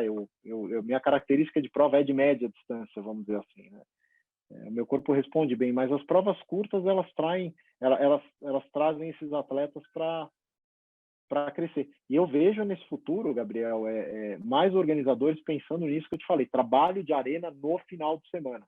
Então, pô, a distância mais curta tem a importância dela e a distância longa também. Quem faz isso muito bem, né, também é o Sandro do GP, sempre fez uma integração legal entre as duas provas. A gente até brincava, pô, a prova curta é tentar sobreviver à molecada do SESI. Chegava todo aquele brota moleque bom de lá, né? Projeto maravilhoso aí. Então, é um modelo que todas as provas têm que seguir. Seria muito legal a gente ver o Troféu Brasil nesse final de semana, né, que vai ser agora, ter a mesma importância ali do short e do standard, né? O short ele começou lá atrás também como a grande distância do Troféu Brasil. Tivemos grandes campeões, Marcos Ornelas, Leandro Macedo, eles passaram era short, cara, não existia olímpico. O olímpico começou por causa das Olimpíadas, né, lá perto de Sydney 2000. Então tem importância das duas provas, porque aí você também dá importância para o atleta que está começando. Para de pensar que você já vai começar para fazer o Ironman, você vai fazer. Mas começou, olha que importante, que legal que essa prova mais curta, né? E aí eu volto aqui ao Diego Lopes, né? Cara, dá um passo de cada vez. Depois você passar por esse, vai para o outro. Você vai ver que você vai se dar bem na longa distância, mas respeita o tempo, por favor. Eu acho que o Diego também falou logo de você para mim quando eu entrei, porque eu entrei com a mesma cabeça. Falei, cara, quero fazer o Iron aí, 6 meses e tal. Os caras, calma, fera, senta aí, vamos conversar, vamos com calma. Vou te contar uma história aqui, vamos devagar. Mas concordo com você. E você citou um exemplo também do Blue Series, cara. Vou até mandar um abraço para o Gustavo Abad aí do Blue Series, que está aqui em São Paulo, que ele divulgou o calendário para o ano que vem. Tem praticamente todas as distâncias, né? Agora ele vai ter até meia distância. Só que você vai no dia, a gente fez aquele duatlon, né, de Alphaville. Tem o duatlon longo, o duatlon curto, depois larga as crianças de idade 1, 2, até a criançada ele fica sei lá, das 6 da manhã até as 2, 3 da tarde, tem bateria largando, que envolve a família, que eu acho que é muito importante também nesses grandes eventos, né? A família está envolvida, seja a esposa, seja o marido, que vivencia isso te instiga a continuar, né? Porque você sabe quando isso está te trazendo problema em casa, vai falar, cara, uma hora eu vou ter que decidir se eu quero continuar fazendo triatlon ou cuidar da minha família, né? Quantos casos a gente já viu de separação em quem fez Ironman, por exemplo, né? Tem até aquela placa, né? Se você fez um ciclo de Ironman e não teve nenhuma briga no seu relacionamento, é que você não treinou direito, né? Exatamente, não. E é algo que acontece muito, né? Que a gente vê cada vez mais aí acontecendo no mundo do triatlon, as pessoas não respeitando as suas famílias, né? A rotina mesmo. Não, mas eu tenho que treinar, tenho que fazer o Ironman, tenho que terminar. Cara, leva a tua família para o esporte, né? Assim, meu maior orgulho hoje é poder levar meus filhos, poder que eles participem, que eles assistam, e eles perguntam, quanto tempo vai demorar a prova, papai?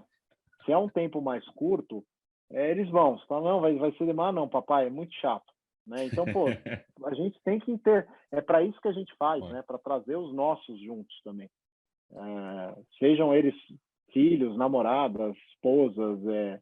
O esporte é para isso, é confraternização, né? De novo, a não ser que você vá para o campeonato mundial, que você vai estar estressado lá, tenso.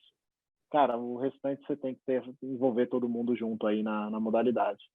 A Luísa ou o Antônio, qual que vai ser triatleta ali? O Antônio vai jogar bola, o Antônio vai ser jogador. Cara, o Antônio, eu não sei nem se vai ser jogador ou se vai ser jogador de Fortnite ali, cara, de videogame, porque essa Fortnite tá geração é dando dinheiro, complicada. cara. Tá, já tô querendo investir nisso daí, cara, porque a Luísa, cara, a Luísa, ela tem um DNA esportivo que veio já dela vivendo muito no mundo do triatlon. Ela viveu ativamente, tipo, a Luísa já me assistiu no Havaí, já me assistiu. Cara, ela me assistiu em muito lugar. A Luísa cresceu no triatlon, né? O Antônio um pouco menos aí, ele já estava, o segundo filho já nasce, já você vai para a prova e esquece ele, né? Ele fica, pai, tô indo. A Luísa, ela viveu esse ambiente muito forte.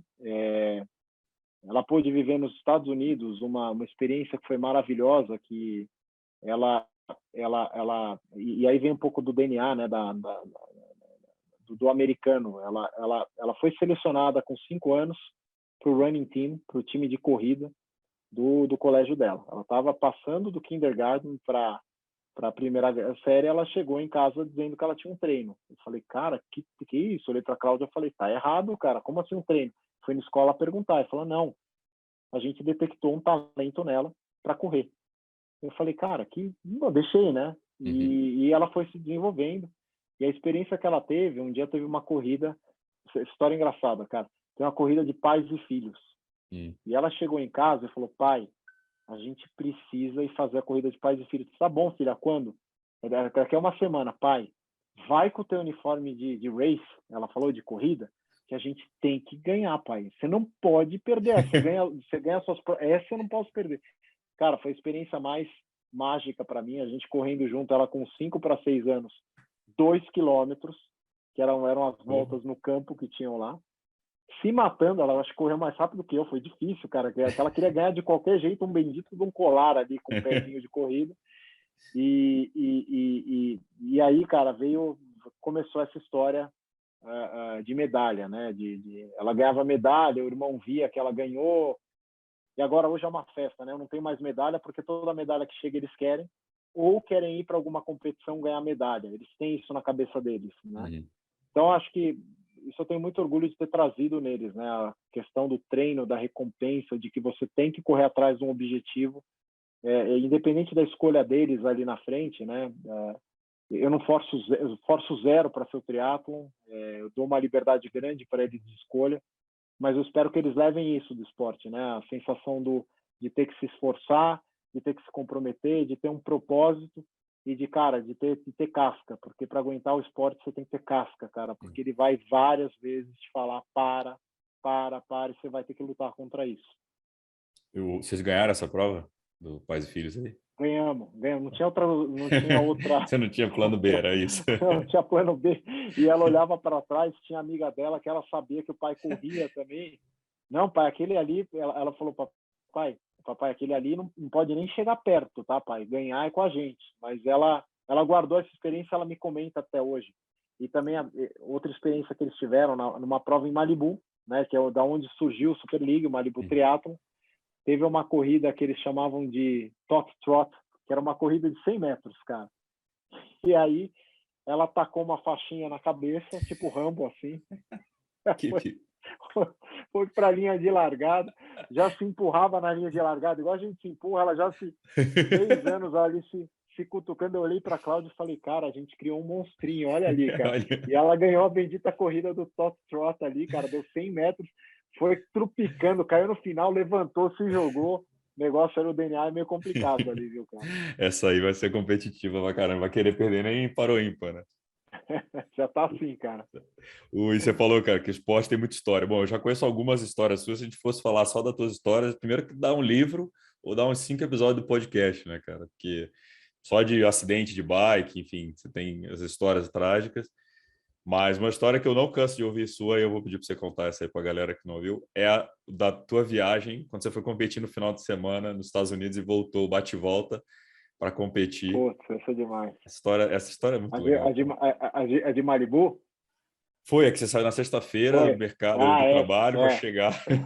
Essa é demais, cara. Eu tinha um patrocínio na época de uma empresa americana que estava no Brasil, mas a sede era em Los Angeles, né? Era eu e Fabinho Carvalho, eu e o Fábio, né? E o Fábio estava lá já, e no nosso contrato, né, a gente tinha que correr a principal prova sponsored by aquela marca, que era o triatlon de Malibu, né?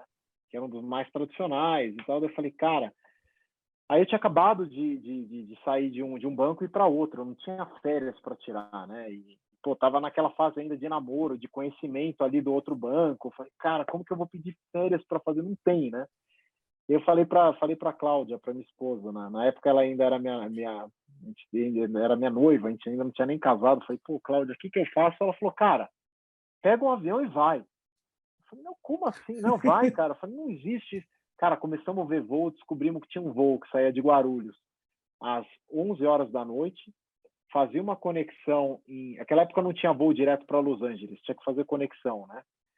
Tinha uma conexão em Nova York, Nossa. E era uma conexão tipo de 30 minutos, era assim, cara, reza para chegar a tempo e pegar outro avião. Em Nova York, não tinha nada a ver. Nova York. Nossa Senhora. Não, ia lá para cima para atravessar todos os Estados Unidos. E aí, cara, eu falei, tá bom, que horas eu chego em Los Angeles se eu pegar esse voo? Ah, mas 2h30 da tarde tá lá. Eu falei, putz, beleza, 2h30 de sábado, simpósio técnico às 4. Eu não preciso nem falar para o meu patrocinador de onde eu tô vindo e tal. Só mandei uma mensagem e falei, ó, 12h30 p.m. eu tô aí na porta do aeroporto. Vocês têm como me pegar? Não, tem todo um esquema aqui e tal. Você já vai pro hotel. Cara, estrela superstar, esquema superstar, assim, né? Uhum. Falei, pô, ótimo. Pelo menos vai compensar a perrenga. Cara, saí da mesa do banco 6 horas, assim, né? Já saí meio que escondido ali, cara. Pum, saí correndo, peguei aquele pé de um trânsito para Guarulhos, quase perdi o voo, cheguei em cima da hora do voo, estressado, põe bicicleta, tal, sai, ufa, tô aqui, vou para sexta-feira, amanhã sábado, tô em Nova York, tal. Chegou em Nova York, o voo chegou meio atrasado. Então, a hora que abriu a porta do avião, cara, eu dei um tiro de 1 quilômetro, mas literalmente, cara, eu nunca corri tão rápido na minha vida, e a porta fechando, os caras gritando meu nome, né? Senhor Antunes, eu entrei no avião. Eu falei, ufa, cara. Cara, eu entrei no avião lotado, fiquei apertado, tinha uma pessoa grande do meu lado, já fui todo apertado. Cheguei em Los Angeles e falei, pronto, acabou, cheguei, cara, não acredito. Tá? Agora, pelo menos, a prova eu faço por contrato. Só que a hora que eu cheguei, cara, aquela cena que a gente nunca espera, né? Todo atleta já passou por isso lá. Oversized bag. Cadê a bike, cara? Cadê a bike? Eu olhando, não chegava a bike, a esteirinha girando. Aí eu falei, 10, 20, 30 minutos. Aí eu falei, cara, não vai chegar. Fui falar no balcão da companhia, olha, sua mala foi extraviada. Eu falei, não, como extraviada, cara? Eu explicando e tal. Falei, pronto, cara, não é para eu competir, não é. Saí, fui pro meu patrocinador, falei, cara, já era a prova. Então ele falou, não, como já era? Ah, minha bike não chegou. Não, cara, como assim? Você veio até aqui. Expliquei a história para ele. Não, você vai largar essa prova amanhã. Vamos alugar a bike para você agora. Falei, cara, mas espera aí, são 4 da tarde. Não, vamos lá. Vamos, cara, a gente viajou 1h30 de carro, né, até Agoura Hills, que eram as montanhas de Malibu. Fomos para uma loja, já tinha uma bike preparada para mim, né? Os caras compraram sapatilha, capacete, tudo, tava pronto, cara. Só que, cara, eu não subi na bike, eu não conhecia a bike. Eu falei, cara, como que eu vou? Já eram 9 da noite, né? Eu falei, cara, vamos pro hotel dormir, que amanhã é 3 e pouco da manhã. Coisa que pouca gente sabe aqui, né? Quem viajou sabe, mas quem é novo no triatlon talvez não. As provas nos Estados Unidos são muito cedo, né? Você levanta 3h30, 4 da manhã no máximo. Eu falei, cara, 3h30 eu tenho que estar de pé. Fui dormir, rezando para conseguir subir naquela bike. Mas, cara, quando é 3 horas da manhã, 2h30, começa a tocar o telefone do hotel, desesperado, acordei zonzo. Falei, atendi, achei que era o táxi para me pegar com a bike para ir embora para a transição. Senhor, tem uma mala aqui para você. Não, mala não, tô com a minha mala aqui. Não, senhor, tem uma mala grande aqui para você. Falei, caramba, a bike chegou, cara. Eu saí correndo, tava uma bike lá. Falei, caramba, daí eu li, faltava meia hora para eu sair. Peguei, comecei a montar bike, aquele desespero. Saí, cheguei atrasado na transição, que é um trânsito para chegar em Malibu, na prova de Malibu. É terrível. Para quem um dia for fazer, chegue cedo, que é complicado. E, cara, eu arrumando a imprensa, né, que tava a Fox lá, os caras filmando. E aí falaram, todo mundo, everyone stands for the national anthem, aquela coisa, vai tocar o hino para largar. E eu lá pondo a bike, a roupa de borracha ao mesmo tempo, desesperado, saí correndo da transição num puta pau para a largada. A hora que eu parei, respirei, tocou a buzina, eu saí, cara. E fui. E fui na raça, sem pensar, cara. Eu terminei essa prova em terceiro lugar, né? Primeiro foi um norueguês, que na época era tipo o Blumenfeld de hoje, né? Eu até esqueci o nome dele, mas ele ganhava todos os meios. Depois eu lembro aqui.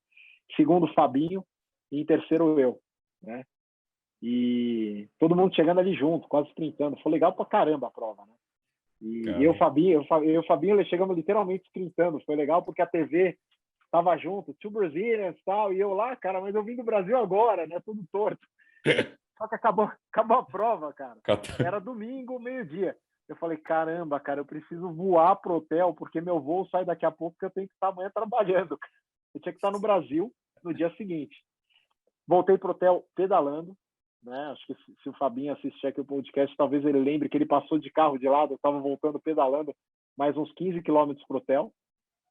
Arrumei minhas coisas, peguei o táxi, fui atrasado para o LAX, para o aeroporto, joguei minhas coisas, sentei no avião, cara, apaguei. Só deu tempo de eu acordar de manhã no avião, colocar minha roupa de trabalho ainda no avião, chegar e ir direto para o banco. Sentei, cara, cheguei no banco 8h30, sentei na mesa, meu chefe olhou para minha cara e falou: "E aí, cara, como foi teu fim de semana?" Eu falei: "Cara, eu não vou te contar, cara." Você não vai, você E vai me essa chamar foi de a história. mentiroso, no mínimo. Eu falei: "Cara, eu não vou contar." Eu falei: "Cara, essa é uma história que eu guardo de superação e loucura aí dessa vida dupla aí." Não, mas, pô, valeu, né? Sempre vale, né, cara? Valeu. O Sempre vale, Manzan tem cara. uma história quando ele foi convocado para fazer uma prova no Japão, cara, que ele saiu na sexta-feira à noite, foi convocado na quinta, ou na quarta, para ir na quinta. Cara, chegou no Japão, 4 da tarde, tinha competido no dia seguinte. O Brett Sutton estava numa piscina, viu ele chegando, falou: "Cara, esse cara vai dar esse louco, chegou agora." E o Brett Sutton botando os atletas dele para treinar. O Manzan, acho que ele levou essa prova, ele ganhou, acabou ganhando essa prova sem nenhuma. Não se adequou a nada, entendeu nada que estava acontecendo no Japão, foi lá e ganhou a porra da prova só porque o Brett Sutton falou que ele não ia ganhar a prova. Tem uma outra história engraçada do Colucci, né, cara? No triatlon do Alpe d'Huez aí, um dia que vocês entrevistarem ele, pergunta dessa história, que o Brett Sutton fez ele sair pedalando do hotel cento e não sei quantos quilômetros para fazer a prova também. Tinha que pedalar mais uma cacetada lá. E eu falei: "Pô, e aí acabou a prova, você fez o quê?" "Eu voltei pedalando também, né? O cara me deixou lá sozinho."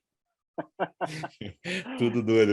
A gente entrevistou o Colucci aqui, mas eu vou guardar essa história que o Lion tá de volta aí, vai dar trabalho ainda na longa distância, então sempre vai ter coisa para falar. Gutão, uma coisa que a gente tinha até falado, né, no offline, que eu queria saber de você um pouco, a gente falou aí dos novos tempos, né? E hoje você trabalha pode falar empresa, não tem problema, né? Se quiser, no mercado Bitcoin, que tem trabalhado com essas coisas, né, novos modos, talvez, de financiar o esporte, né? A gente soltou até uma matéria sobre o NFT aqui, do Record. Como é que você vê essas novas, assim, hoje você é muito mais focado, obviamente, no futebol, no esporte de massa, que, né, move cifras que o triatlon está bem longe, nunca vai movimentar. Mas como é que você vê essas coisas para os outros esportes, assim, os esportes menores? Então, cara, eu vejo com ótimos olhos, assim, a digitalização, ela traz cara, é um mundo, quando a gente fala em DeFi, né, Decentralized Finance, aí, ou finanças descentralizadas, é um mundo que não acaba, é muito amplo, né, e a gente vê isso com as NFTs. Elas surgiram, né, NFTs é um non-fungible token, é um token não fungível. Então, nada mais é do que você ter, cara, por exemplo, que a gente tem visto aí muito comum, uma obra de arte através de uma digitalização, e tem pessoas pagando milhões por isso. Esse modelo a gente ainda tem que ver se vai funcionar, né? Da digitalização de obras de arte, direitos autorais. Isso a gente realmente entende que é uma tendência, a gente só tem que saber se, enquanto tendência e preço, se isso se converge, né? Porque a gente ainda vê uns absurdos nesse mundo. Só que o que eu vejo no mundo do esporte positivo em relação às NFTs, além do que a gente tem visto de imagens de atletas, né, jogadas que são eternizadas ali de forma digital, é você, por exemplo, ter uma entrada de uma prova em NFT. Você detém o direito, através de um token, né, daquela entrada de prova. E se você quer negociar isso e passar isso para outra pessoa, porque as inscrições são limitadas, né, elas chegam num ponto e não tem mais. Uhum. E tem pessoas querendo comprar isso também. Então, por que não você deter isso através de uma NFT e alguém que queira comprar, você tem um marketplace ali, que a pessoa fala: "Cara, eu quero comprar uma entrada para a prova Ironman de Lake Placid." Né? E tem alguém do outro lado querendo vender e você troca isso através de uma NFT, através de um token. Tá? Essa é uma tendência grande, né? Além das premiações também. Né? A gente é uma geração, e até eu vou pegar aqui, isso aqui para a gente vale muito, né? O troféuzinho aqui, físico. Para essa nova geração, eu vejo através dos meus filhos que é um trambolho. Eles gostam de coisas digitais. Né? Eles gostam do token do Fortnite, token do Roblox. Eles já estão mais acostumados a ter prêmios digitalizados, né? As skins desses joguinhos. Tudo isso podem ser NFTs. Por que não, lá na frente, a gente também vai ter NFTs de troféus, né?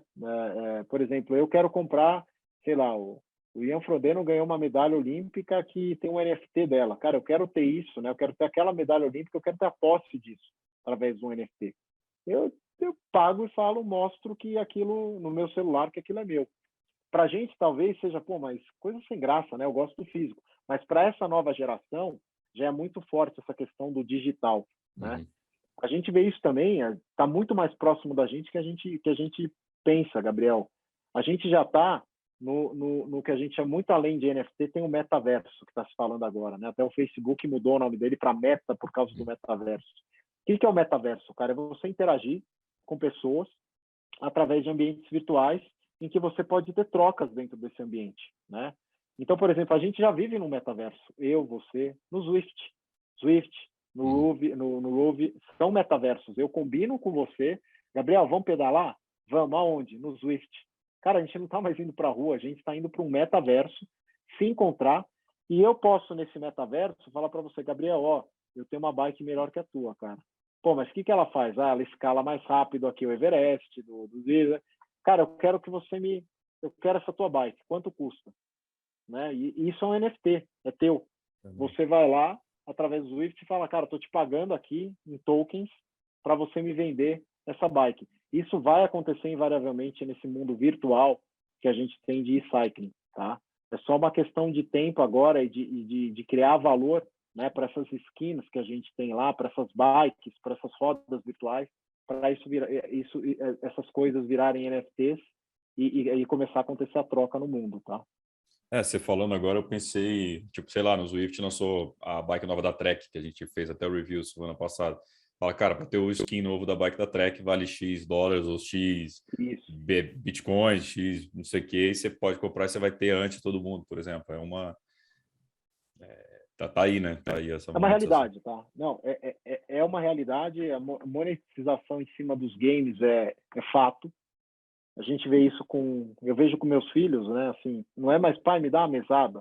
É pai, se eu me comportar, você me dá você me dá como que chama o token do Fortnite,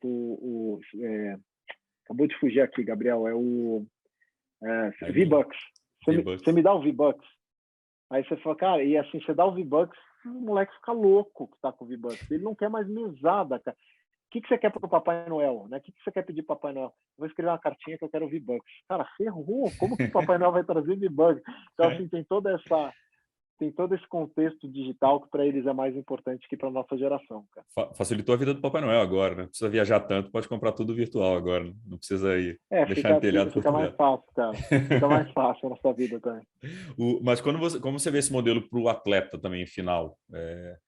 Não só como empresa, porque você falou, por exemplo, a NFT lá do Frodeno, ele vendeu o recorde mundial dele, que não foi recorde, né? Foi daquele evento dele, mas vendia com uma série de benefícios e tal. Mas como é que você vê isso para o atleta final de fazer, por exemplo, sei lá, o Blumenfeld pode tentar vender o recorde dele de Cozumel, mas sei lá, o que você vê diferente ou que você já teve experiência ou não tem ainda?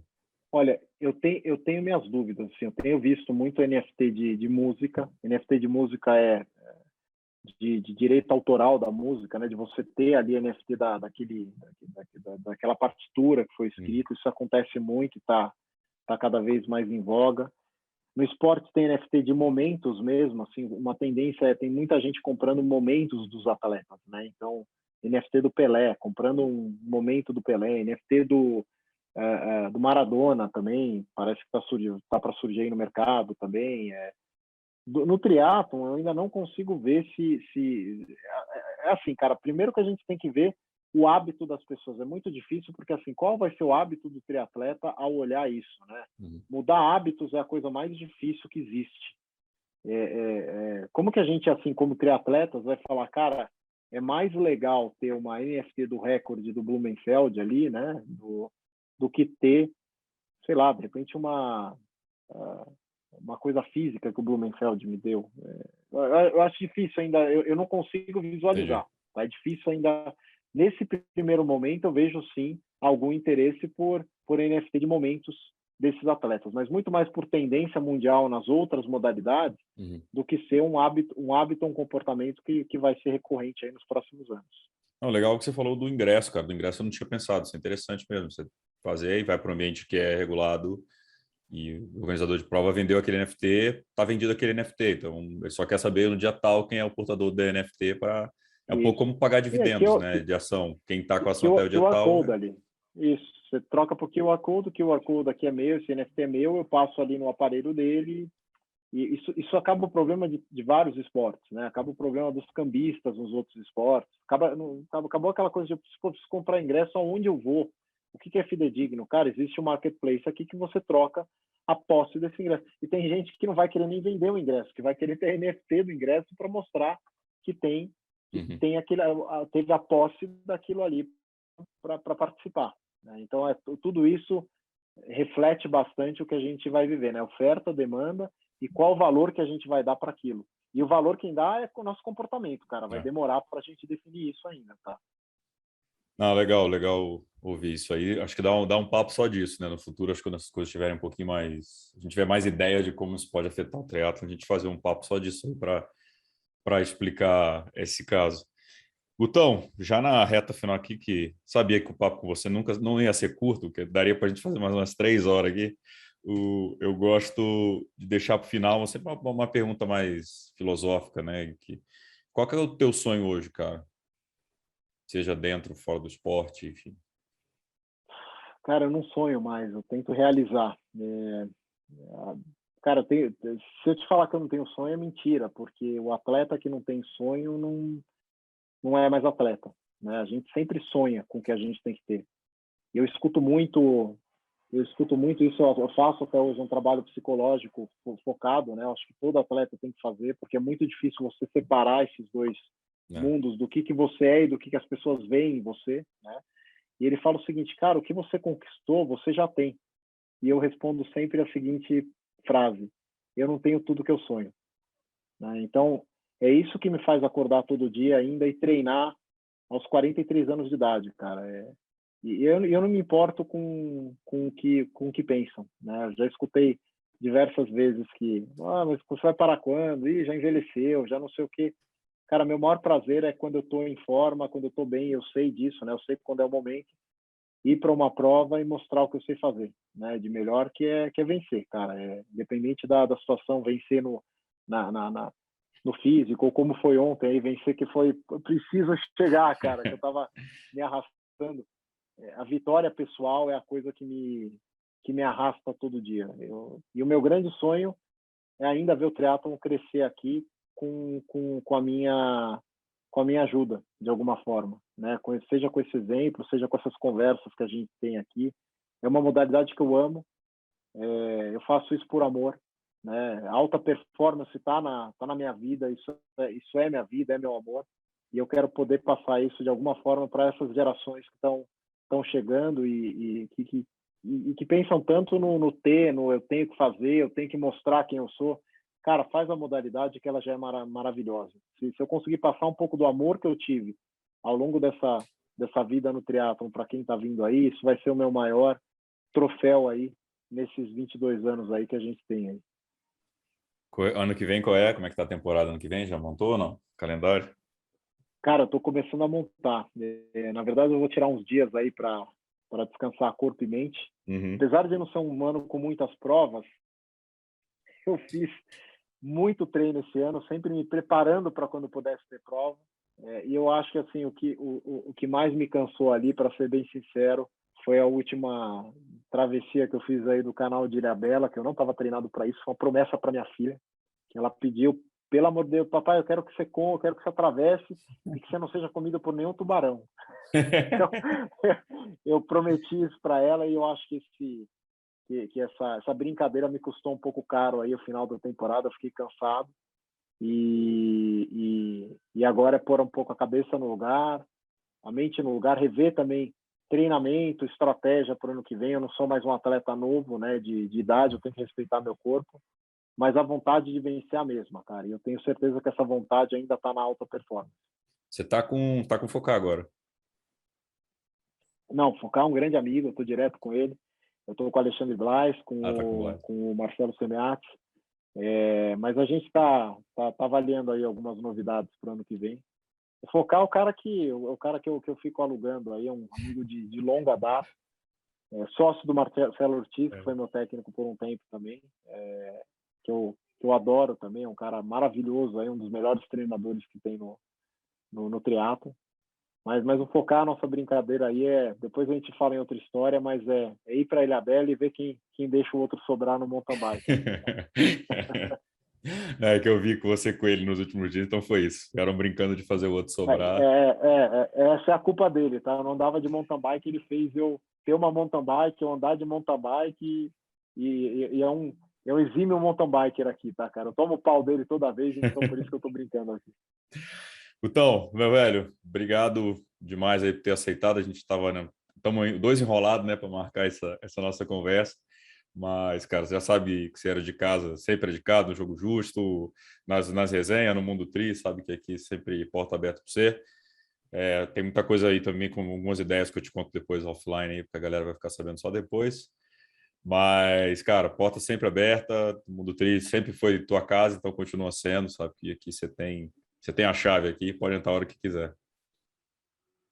É uma felicidade muito grande estar aqui com vocês. Deixar um recado aí para a galera: façam triatlon, curtam triatlon e vivam esse esporte, porque, cara, é uma vida e é maravilhoso. E fico à disposição aí, através do meu Instagram. Galera que me acessa lá perguntando, eu converso. Entrem lá, cara, cliquem lá na mensagem direta, mandem para mim, que eu gosto bastante de escutar a história, contar a história e bater papo com todo mundo. Obrigado pelo espaço aí, Gabriel. Fechado, meu velho. Galera, foi mais um MT Cash. Guto Antunes, segue, compartilha, manda para os amigos. Valeu, até a próxima.